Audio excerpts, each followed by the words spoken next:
dudas, solamente les pediría por favor que los que todavía no han leído la ley, la lean este fin de semana. El licenciado Willy les va a mandar el laboratorio para que lo puedan trabajar.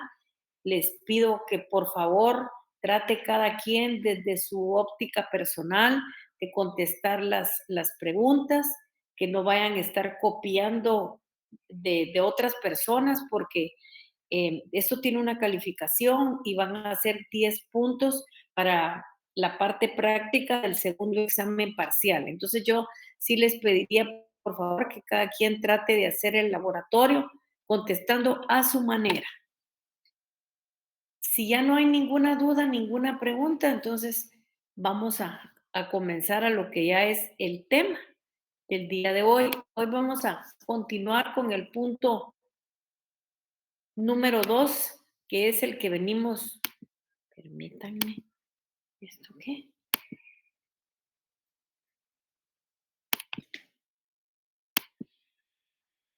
Permítanme, vamos a ver qué tiene esto, como que presenta problemas, pero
vamos entonces a presentar, a continuar el día de hoy y vamos a seguir con lo que habíamos eh, terminado el día martes, que era la ubicación del derecho tributario.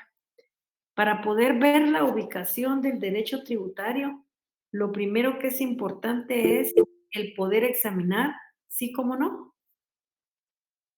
¿Alguien tocó? ¿Quiere hablar? Yo, licenciado, solo le quería decir que me voy a desconectar del teléfono y me voy a volver a unir desde la computadora solo para que me aceptes, que las cosas no me acepto. Por Sí. favor. Bueno, métase de una vez, lo voy a... Gracias. Ahorita.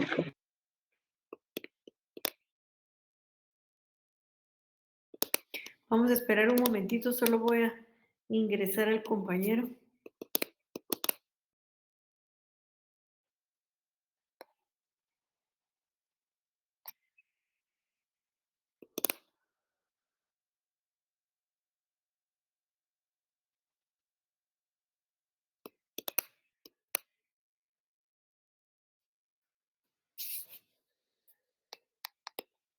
Vamos a darle unos 5 minutos. Si no entra, pues continúo con la clase.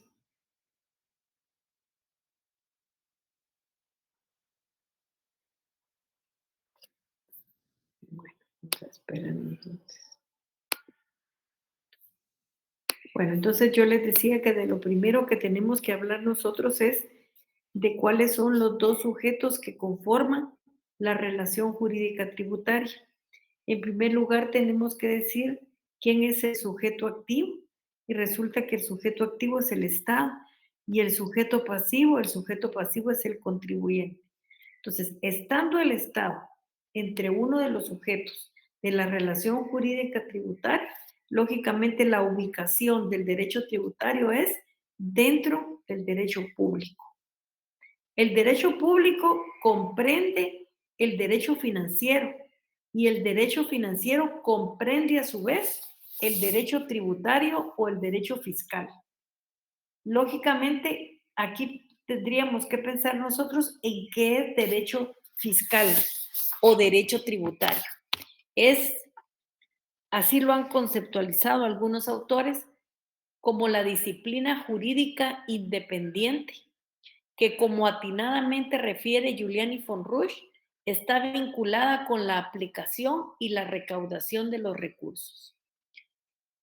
Nosotros vamos a ver en segundo lugar lo que es el derecho presupuestario, que es muy importante. Ya vimos el derecho tributario, ya vimos también que a través de ese derecho es que el Estado se agencia de los recursos necesarios para poder satisfacer las necesidades de la población. Y vamos a ver lo que es el derecho presupuestario.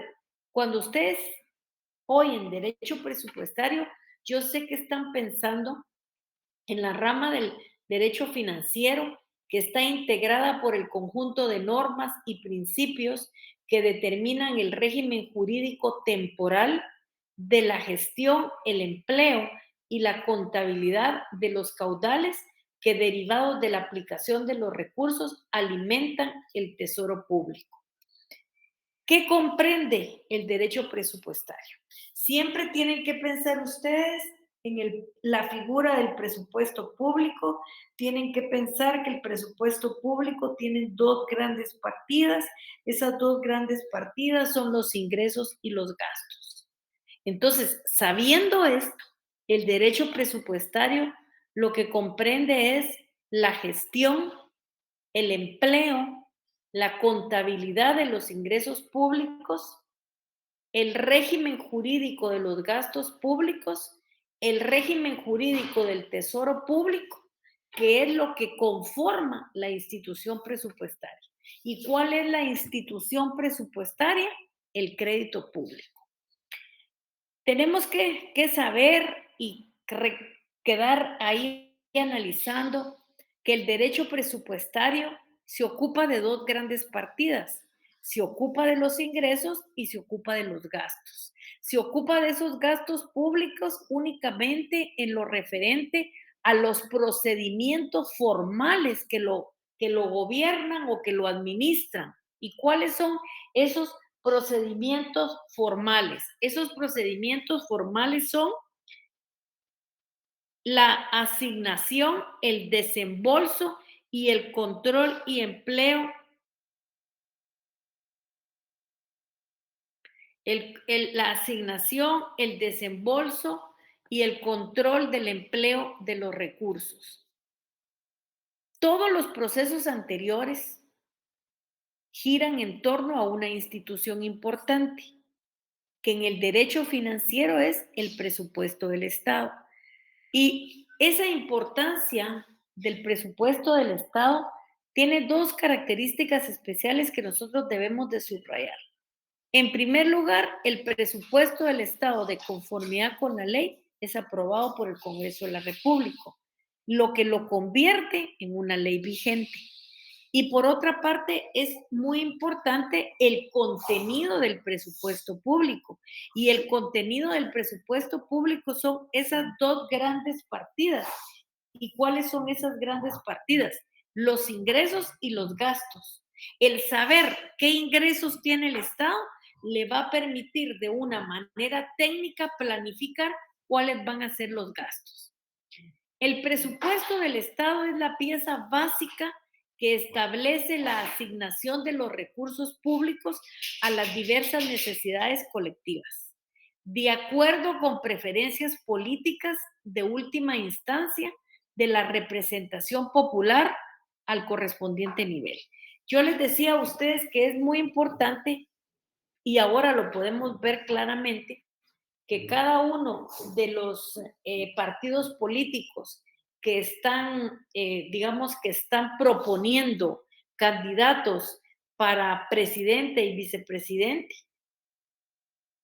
que es los que conforman el Ejecutivo que tiene lógicamente todo el manejo y el empleo de los recursos públicos para satisfacer las necesidades de la población aplicando los gastos públicos, es que podemos ver cuál es esa planificación en el plan de gobierno de cada uno de los partidos.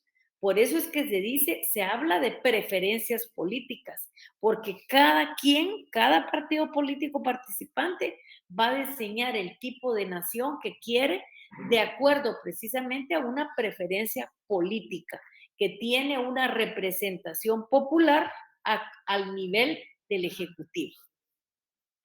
Aquí también nosotros debemos de agregar que la ejecución de la administración correspondiente de dichas decisiones, así como el control de la misma, tiene fases que de manera lógica se suceden en el ciclo. Por ejemplo, lo más importante es conseguir los recursos.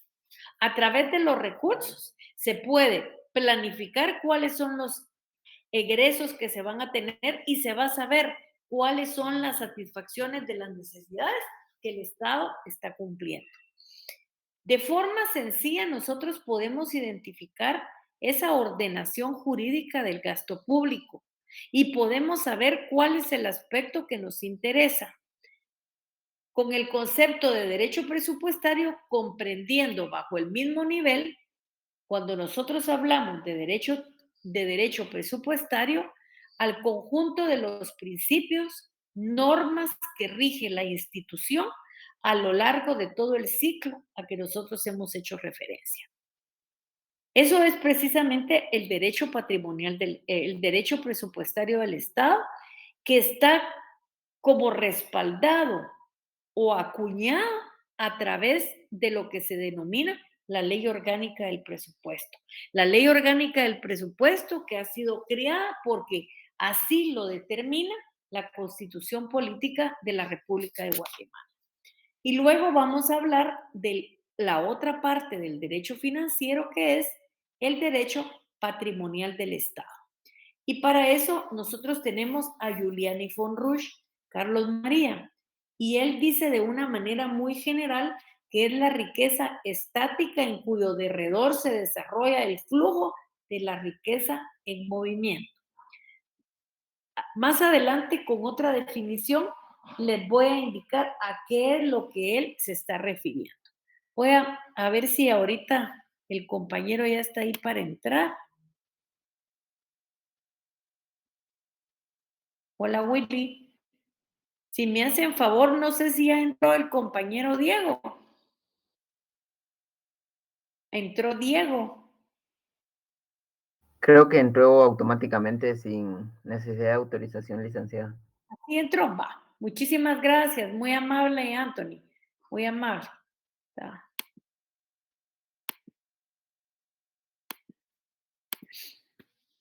Bueno, entonces estamos hablando de lo que es el derecho patrimonial del Estado. Como les dije, con una definición un poco difícil de comprender que desarrolló Giuliani von Rusch Carlos María. Pero si nosotros vamos a una definición un poco más sencilla es Héctor Villegas.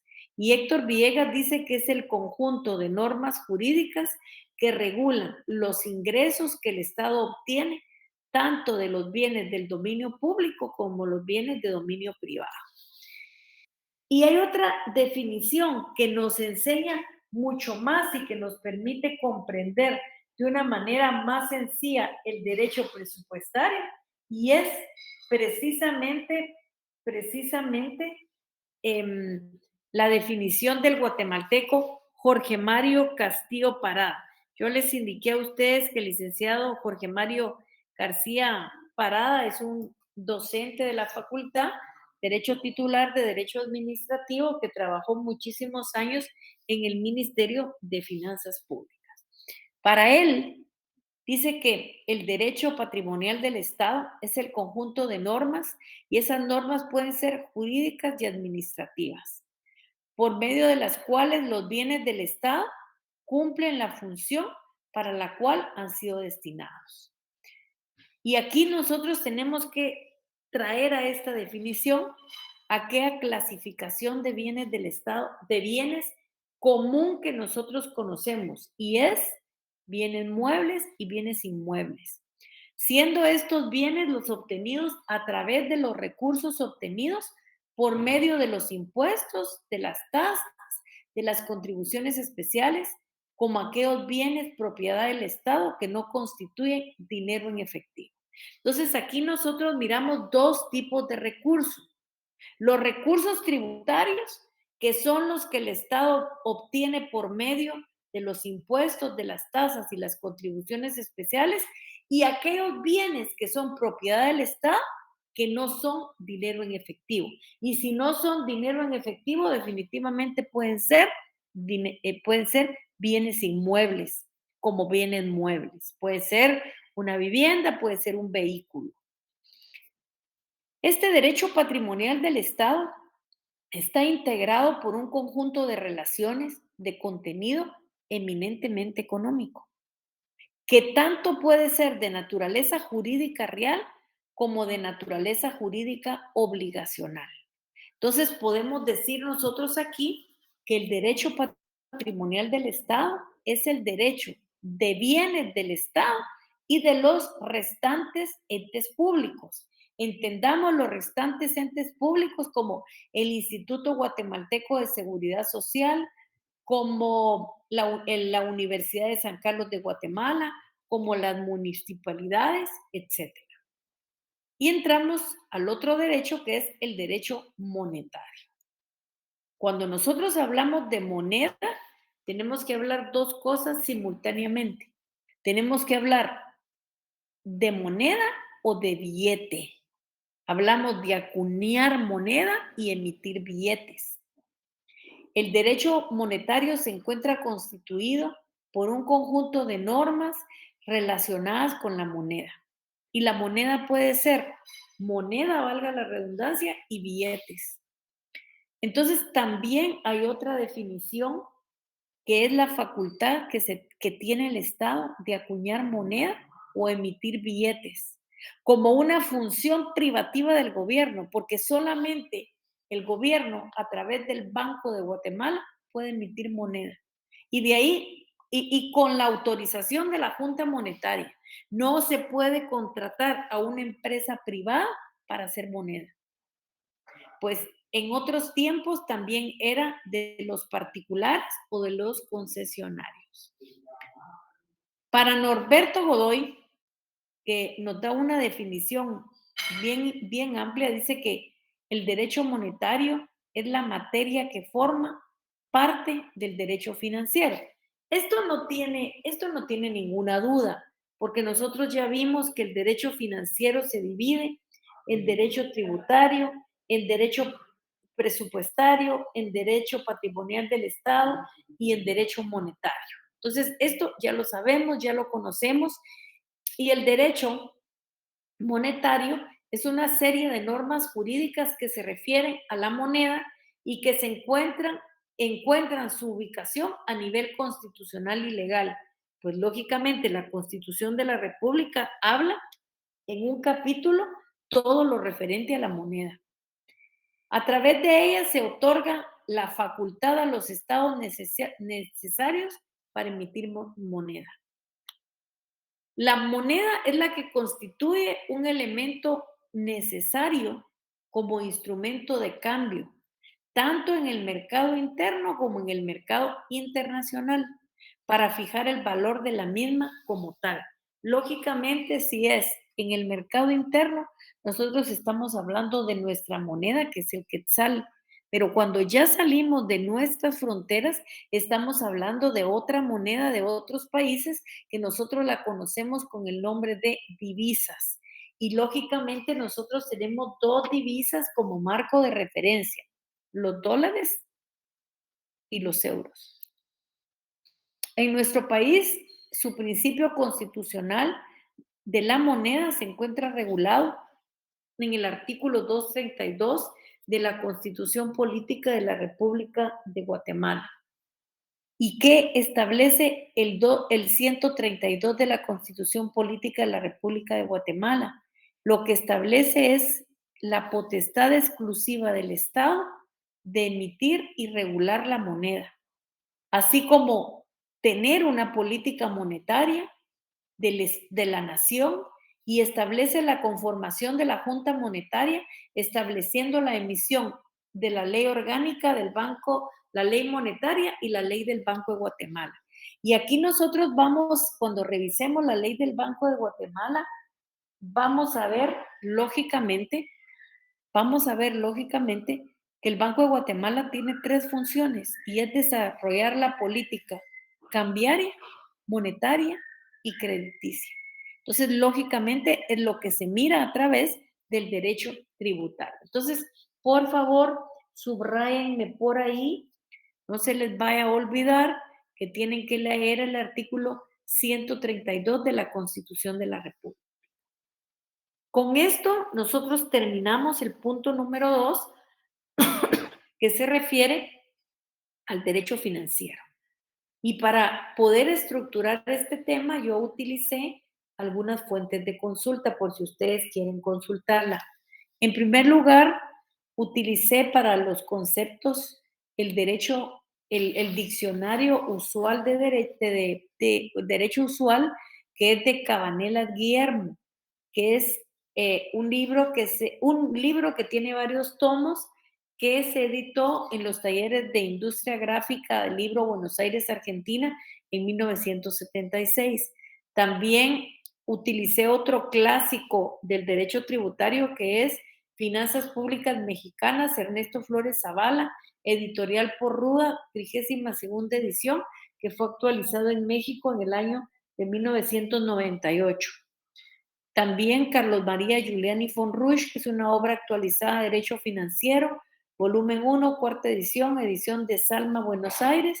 También el libro de Héctor Villegas, que se llama Curso de Finanzas, Derecho Financiero y Tributario, tomo 1, 4ª edición, edición de Salma también. Y Derecho General Financiero y Tributario, parte general, Fernando Pérez Royo, 9ª edición, editorial Cívitas, 1999, España. Entonces yo les preguntaría si tienen duda, alguna pregunta para que podamos comenzar antes de iniciar el tercer capítulo, el primer, perdón, no capítulo, sino el tercer punto del programa. Así que los escucho, a ver si tienen alguna duda, alguna pregunta. No hay ninguna duda, no hay ninguna pregunta. Entonces, lógicamente, comenzamos ya si son tan amables. El punto número 3, ¿están por ahí o ya se fueron? Aquí estamos, ahí? licenciada. Feliz noche. Estamos, licenciada. Aquí estamos. Licenciada. Gracias. Vamos a ver entonces el punto número 3. Y el punto número 3 está conformado, a mi manera de ver, por el punto más importante, que es las fases de la actividad financiera. Y esa actividad financiera que realiza el Estado. Por eso, al realizar la actividad financiera el Estado, es que se ha denominado actividad financiera del Estado. Vamos a ver su definición, vamos a ver, lógicamente, las fases de la actividad financiera y vamos a ver las autoridades que participan en la actividad financiera del Estado. Antes de entrar a desarrollar este tema, que como les decía, para mí es de vital importancia. ¿Y por qué tiene vital importancia? Porque es a través de las fases de la actividad financiera que el Estado, en primer lugar, tiene que conseguir los recursos necesarios.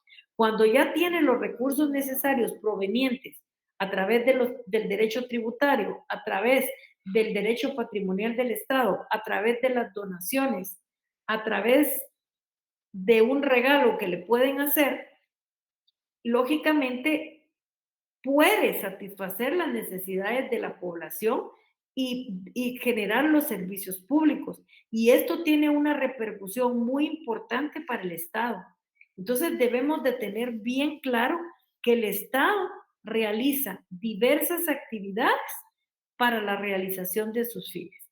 Y aquí tomamos en cuenta nosotros lo que dice Francisco de la Garza. ¿Qué dice Francisco de la Garza? Él a lo anterior le agrega un elemento y él dice que el Estado, a través del Poder Ejecutivo, desarrolla una actividad que se encamina a la realización de los servicios públicos y a la satisfacción de las necesidades en general. Lógicamente, para eso tiene un montón de ministerios, tengo un montón de secretarías que realizan la gestión de los gastos, porque cuando el Estado realiza los servicios públicos y satisface las necesidades de la población, es que está utilizando los recursos para hacer eso. Entonces, lógicamente, estamos en la fase de la gestión de los recursos.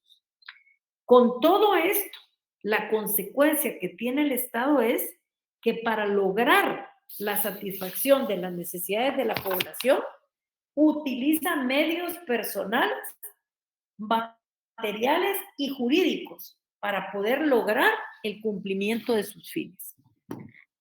Y no me dejarán mentir a ustedes que el Estado desempeña diversas actividades para poder realizar la realización de sus fines. ¿Y cuál es la realización de los fines? La satisfacción de las necesidades de la población.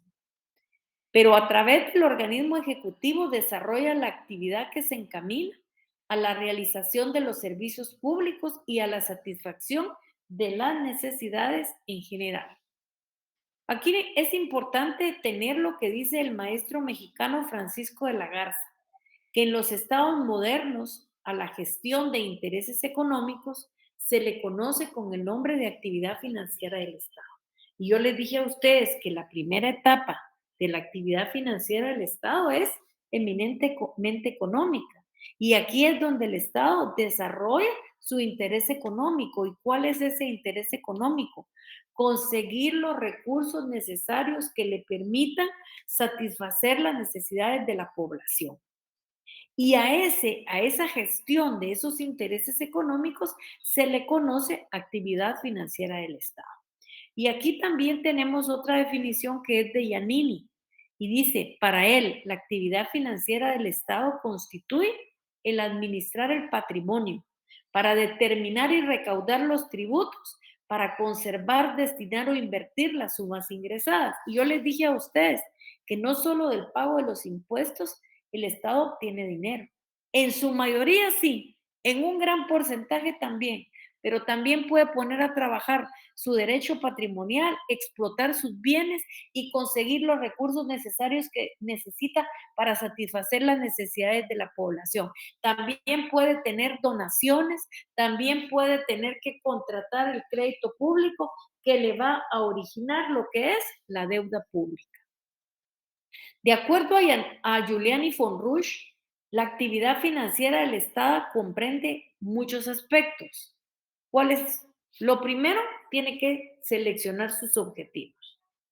O sea, si va a tener gastos, ¿cuáles son los objetivos del Estado? ¿Cuáles son esos objetivos que le va a permitir satisfacer las necesidades de la población? Digamos, por ejemplo, en el tema de la pandemia, ¿cuál era el objetivo principal?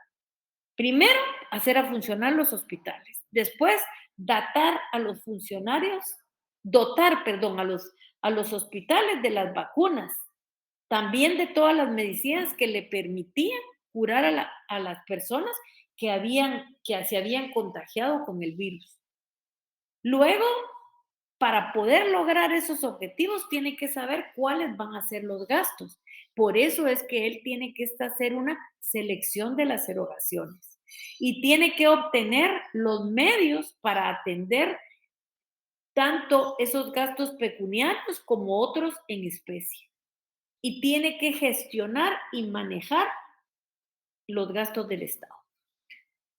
Por su parte, Giuliani von Rusch dice que el Estado debe cumplir funciones complejas.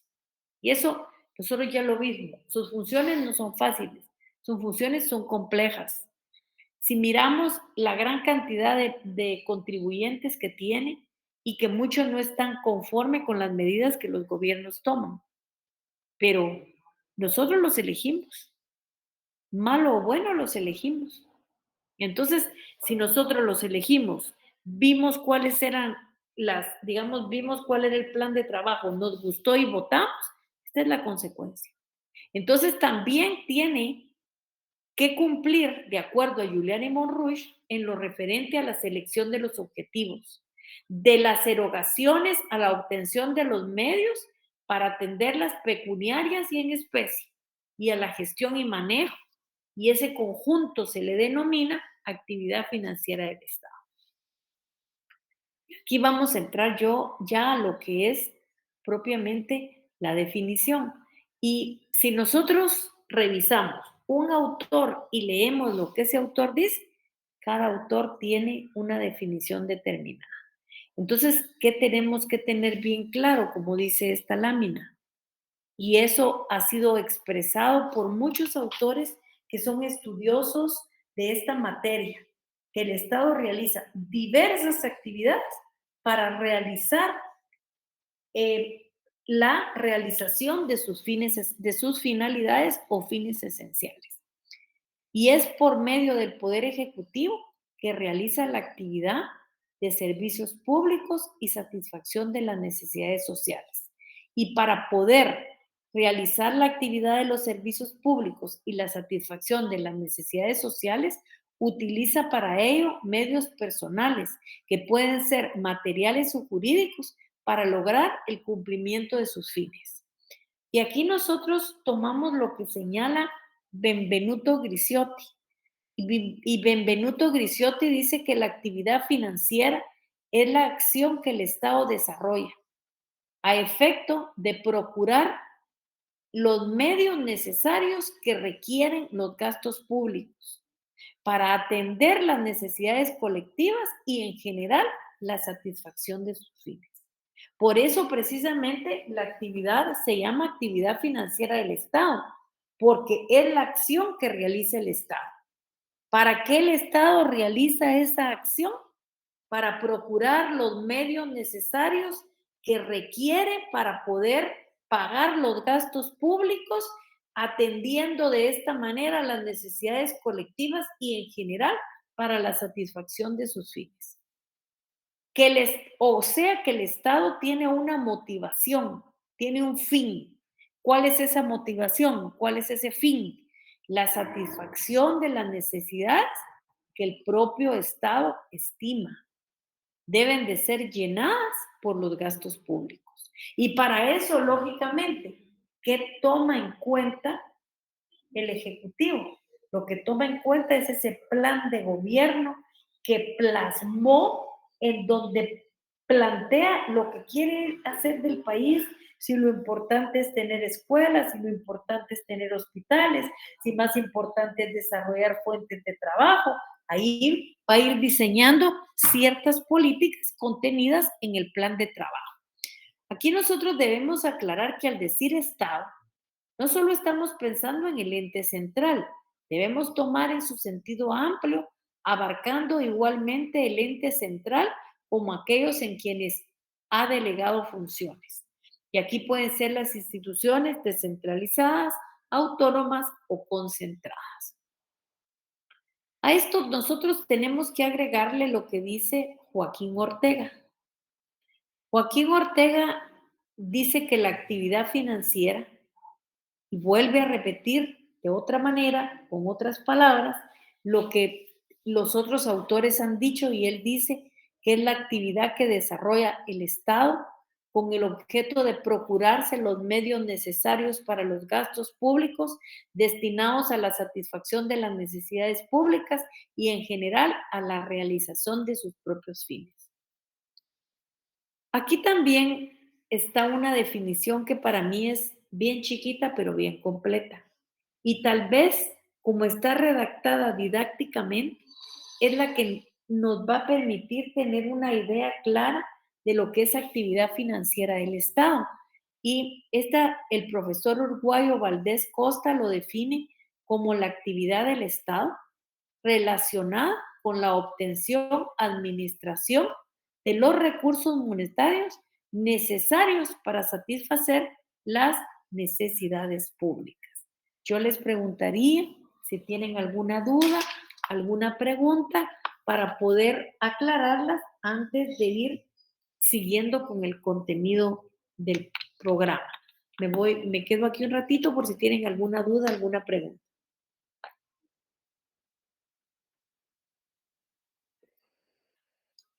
Bueno, entonces, si no hay duda ni pregunta, yo les pediría que tomen en cuenta esta definición, que como les dije hace un momentito, yo creo que es una definición muy sencilla, pero muy profunda, y es la que nos hace entender el verdadero sentido de la actividad financiera, que es la que desarrolla el Estado y está relacionada con la obtención, la administración, el empleo de los recursos monetarios necesarios para satisfacer las necesidades públicas. ¿Sí? ¿Cómo no? Buenas ¿Alguien? noches. Sí, licenciada, buenas noches. Entonces, solamente para quedar claro, los puntos esenciales que yo encuentro sobre la actividad financiera del Estado, entonces es la obtención principalmente de los recursos, Ujú. cómo se administran ellos, y yo Sí, considero por las veces que lo leímos muy repetitivo, que sería satisfacer las necesidades colectivas y la ujú. satisfacción de los fines que el Estado se ha propuesto, como usted mencionaba en sus campañas políticas y etcétera, ¿verdad? Solamente para quedar claro en ese punto. Así es la obtención, la administración, el empleo de los recursos monetarios que son necesarios para satisfacer las necesidades públicas, tal como lo expresa Valdés Costa. Así es efectivamente como usted lo está diciendo. ¿Alguna otra Muchas pregunta? gracias. No se preocupe, ¿alguna otra pregunta?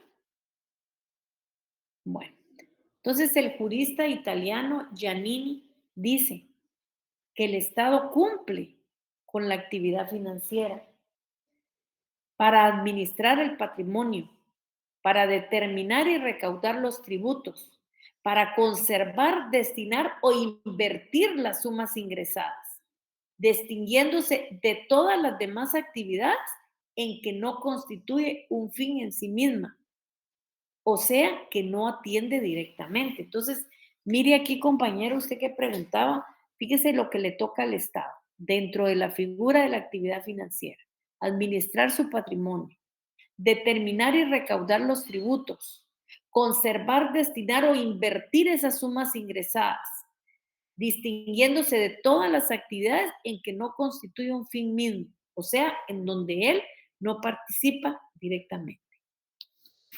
Aquí es bien importante y les vuelvo a repetir yo eso y quiero que así trasladárselos, es que el Estado no junta dinero para volverse rico, para tener unas grandes cuentas en el banco, sino para satisfacer la necesidad colectiva, porque cumple una función instrumental que es sumamente importante y es que se desenvuelve para una condición indispensable para el desarrollo de todas las restantes actividades. Y aquí nos tocaría ya entrar a lo que es la naturaleza financiera del Estado. Yo me quedaría aquí. Dudas, preguntas, estoy para servirles. Primero aclaremos dudas, preguntas. Bueno, entonces lo que sí les pediría es que yo creo que no muchos han leído la ley de la Superintendencia de Administración Tributaria, porque me parece que no tienen dudas. Y siempre que uno lea una ley, siempre se presentan ciertas dudas. Y si ustedes lo miran desde el punto de vista en que es primera vez que tienen contacto con esta clase, con estos términos, pues las dudas pueden ser mayores. Entonces, a mí lo que me dice es que lógicamente ustedes no han leído su ley a profundidad. Entonces, yo les pediría, por favor, que lean su ley para poder contestar el laboratorio. El laboratorio, Willy, usted que está por ahí, ¿cuándo se los va a pasar? ¿Será mañana o el sábado a más tardar? Eh, pues usted me dice, licenciada Va, Nájera, usted me dice. entonces Yo estoy publíqueselo el sábado en la mañana, si es tan amable. con mucho gusto, yo les paso el laboratorio el sábado. Exactamente. Y por favor, tendríamos que mandar ya el segundo punto que hemos desarrollado para que ya tengan el material mínimo de la clase que yo di. Va, con mucho gusto, licenciada. Les mando las dos cosas a la vez. Perfecto. Entonces, si no tienen ninguna duda, ninguna pregunta, aquí nos quedaríamos y continuaríamos lógicamente lo que es el día martes. ¿Sí alguien me levanta la mano por ahí? ¿Lo escucho? ¿Alguien? Buenas noches. Sí. Le habla Angelin Pérez. Ajá. Disculpe, Lita, con respecto al laboratorio, tengo una duda. ¿Lo entregaríamos el mismo sábado? No, ustedes no me van entregando los laboratorios. Ustedes los van juntando. Ah, ok. Porque cuando terminemos todas las leyes, yo ya les digo, el sábado, y eso se los pido de un día para otro, por eso les digo, vayan trabajando, porque yo les digo, miren, ya terminamos los laboratorios, mañana hasta las 12 de la noche tienen para mandar. Entonces, la idea es que lo vayan trabajando para que el día que yo les diga no vayan a tener que correr y no les dé tiempo de mandar. Ok. Gracias, Lida. Muy No se amable. preocupe. ¿Sí alguien me levantó la mano por ahí? Hola, licenciada, buenas noches. Sí, solo me pregunto si dentro de las instrucciones de laboratorio va a ir la forma de entrega, si puede ser a computadora o a mano. No, ahorita precisamente es a mano, no a computadora, es a Ah, mano. Entonces, perfecto. lo que tienen que hacer es imprimir su laboratorio que nosotros le vamos a dar, llenarlo a mano y escanearlo ya para tenerlo listo en un solo paquete donde van a ir todos los laboratorios. Gracias, muy amable. No tenga pena. ¿Alguna otra duda, alguna pregunta? ¿Dudas, preguntas? ¿Ya no hay nada? ¿No tenemos dudas, no tenemos preguntas? Sí, ¿quién ahí por ahí? Susana Castro. Buenas noches, licenciada. Buenas noches. Sí, pero usted nos va a indicar a dónde se suben los laboratorios, ¿verdad? Ya mandamos el correo, pasamos como tres sesiones donde Willy les publicó el correo. Ah, ya, muy bien. Ya hicimos le cuento que ya hicimos una prueba también para ver si ese es laboratorio y si llegaba. Ah, ok, muchas gracias, licenciada. No tenga pena. A ver qué otras dudas tenemos. Solo, licenciada Nájera, para la compañera Castro, creo que sería oportuno que si no está agregada al WhatsApp del que todos están agregados, que se agregue, porque de ahí mismo fue donde se mandó casualmente el primer punto, y ahí también se va a mandar el material de laboratorio y del segundo punto. Ok, perfecto. Ahí escuchó, ¿verdad, Susana? Ya escuchó la indicación del licenciado Willy. Sí, licenciada, gracias. Ujú. Ya Willy, ya la escuchó. Muchas gracias. Dice. Bueno, si no tienen ningún, sí, me gustaría ser agregado también a ese chat, licenciado. Andy Rosales García, Willy, le está pidiendo. Sí, en esta circunstancia, los que se han ido agregando con los mismos compañeros piden el link para que se puedan sumar. Ok. Entonces, por favor, los compañeros le van a dar el link, así se puede sumar. O si alguien nos pudiera colaborar con el link para ponerlo en el correo ahorita para que lo tomen en cuenta, así como lo han hecho anteriormente, si fuera posible, ¿verdad? ¿Quién nos ayudará a poner de una vez aquí el link para que no tengamos problemas si son tan amables? Ayúdennos a poner el link si son tan amables. Perdón, aclaro algo que me están diciendo ahorita, sería el link aquí en esta, que sería la llamada, para sumarse. Exacto.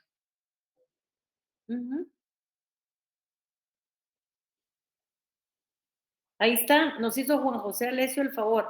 Ahí está, por favor, dentro de los chats si son tan amables. Ese es el correo. Sí, ese es el correo.